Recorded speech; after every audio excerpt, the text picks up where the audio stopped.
Welcome to Cooking with Fiona, Season 2, Episode 5. Today I'm cooking mini chocolate chip muffins that are just as sweet as they sound. 2 cups of all-purpose flour, 3/4 of a cup of sugar, 3 teaspoons of baking powder, 1 cup of buttermilk. I'll show you how I cheated on that one, but it's a good one. 2 large eggs, a 1/2 cup of salted butter, a little bit of salt, and 1.5 cups of semi-sweet chocolate chips. Okay, here we go. So let's start the recipe. So let's just put all the dry ingredients, which is 2 cups of flour, 3/4 of a cup of sugar, 3 teaspoons of baking powder, and just stir all that together. And there you go.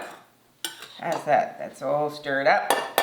Then we are going to put 2 eggs in here. Plunk them in here, and then we get a whisk. And then we're going to whisk it up. And it doesn't matter if it has lumps in it. Now, I told you about my little secret of making, well, I haven't told you yet, but making buttermilk. You get a cup of milk, and you get a tablespoon of vinegar, and voila, you have buttermilk. How about that? I bet you didn't know that. I didn't know that.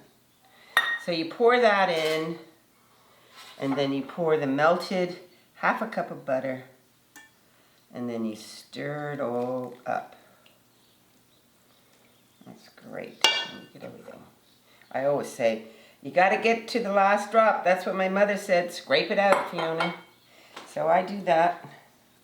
Listen to my mummy all the time. I think about my mummy. Anyway, so this is the mixture here, as we see. So these little muffins, I've prepared the oven. So I preheated the oven 350, and I prepared the muffin pans. So I put those little papers in there, and this is all stirred up. So honestly, you don't have to worry if there's lumps in the mixture.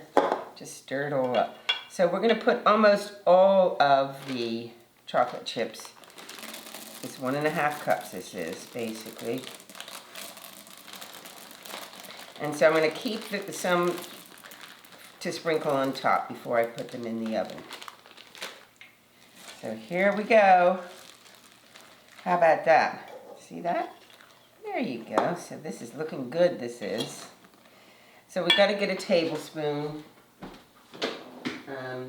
But before I start scooping them up and putting them into the muffin containers, I have a very, very interesting surprise guest this morning.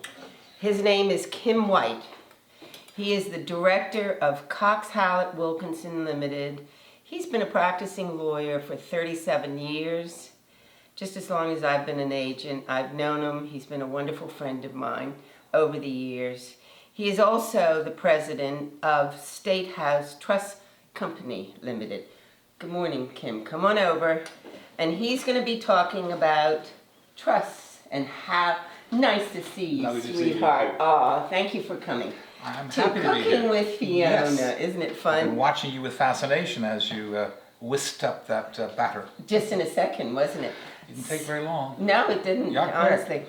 I'm very quick. So, Kim, you've been doing this business for 37 years. Too long. No, Too not long. too long. Too loose, too long. And I'd like you to talk about trusts. Certainly. The reason why you set up trusts, how you set up a trust, what are the advantages, and what are the Okay. disadvantages. Great. And your business is real estate.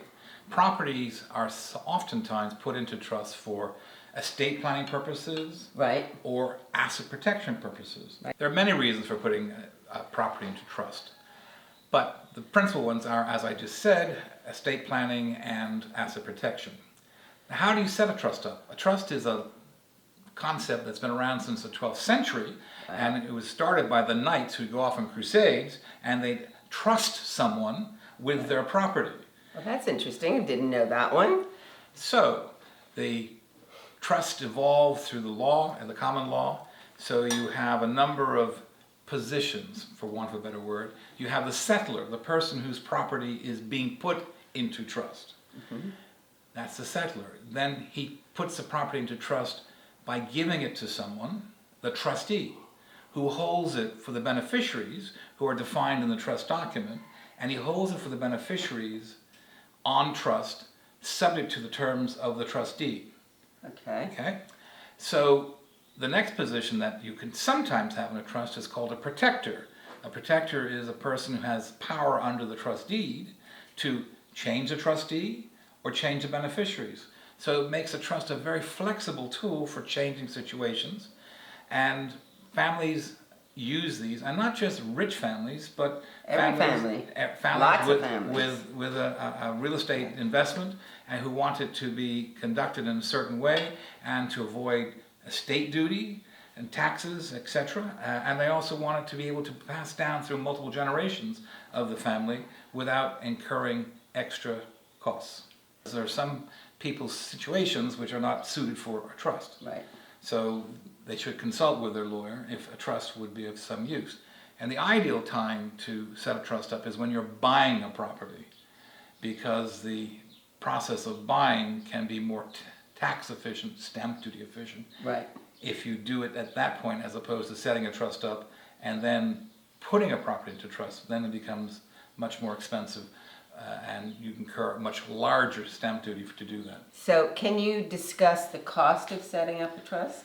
A cost of setting up a trust ranges from $1,000 to $5,000 in the sense of the legal fees, but that's on whether or not it's a very complex trust or a standard trust which contains all the usual powers that you want a trustee to have. Right. Then there is a cost if you are using a corporate trustee, annual cost, the fees that the corporate trustee would charge.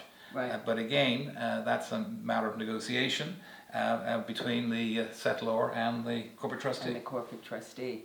That's interesting. So there's a lot of trusts in Bermuda, a lot of old trusts. There are a lot of old trusts indeed. Lots of old trusts. And a lot of international trusts, very large dynastic trusts that have been set up in Bermuda, and they continue to come because Bermuda is a very innovative jurisdiction with trust.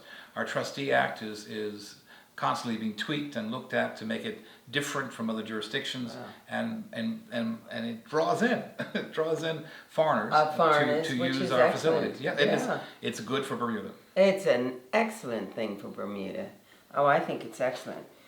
I really do, and I have someone, by the way, who might be of interest to you, so I will refer them to you.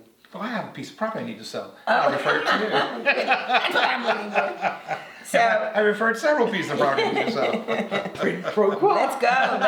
Let's go. We're going to start. The oven is heated at 350, is all hot, and I've got the little mini muffin pans with their paper. So I'm going to ask Kim if I'll put one in, and you have to sort of use your finger.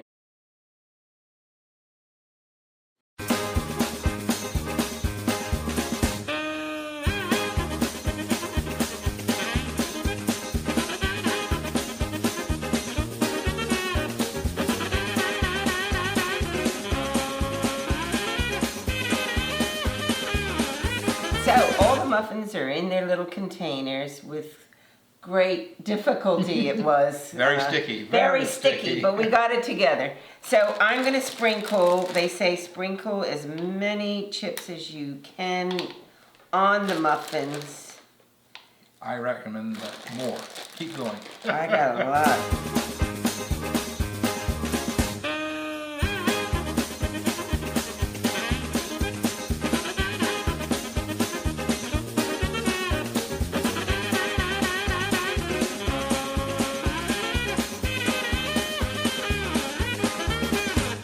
There you go. I'll bring it over to you. Okay. You can. That'd be great. And we'll slide that in.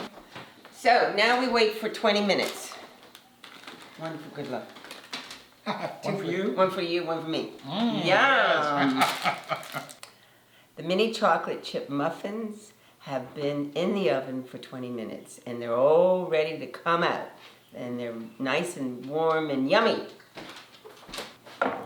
And And look at those, aren't they pretty? So here we are. Thank you very much for joining me on Cooking with Fiona. And Kim, come over here, sweetheart. I couldn't have done this without you. It was great fun. And thank you so much for coming and talking Thank you for about. having me. And when are we going to dive into these muffins? We're gonna dive into them right now. You ready? Kim and I are gonna have a little taste of these. Here Look we at go. those lovely Kim. nasturtiums. Thank you. Aren't they pretty? You can eat one if you like, because they're edible. They are entirely edible. So off we go. We can put A mouthful. a mouthful. I think I might take a half. And voila. Here it is. All finished. The chocolate chip muffins. Thank you so much for joining me. I'll see you very soon, and I appreciate you watching my Cooking with Fiona. Call me 534-9932 or text me on that number. Thank you. And if you ever need Kim's information, call me or connect with him at Cox Howard. And we'll... Thank you again. Bye for now.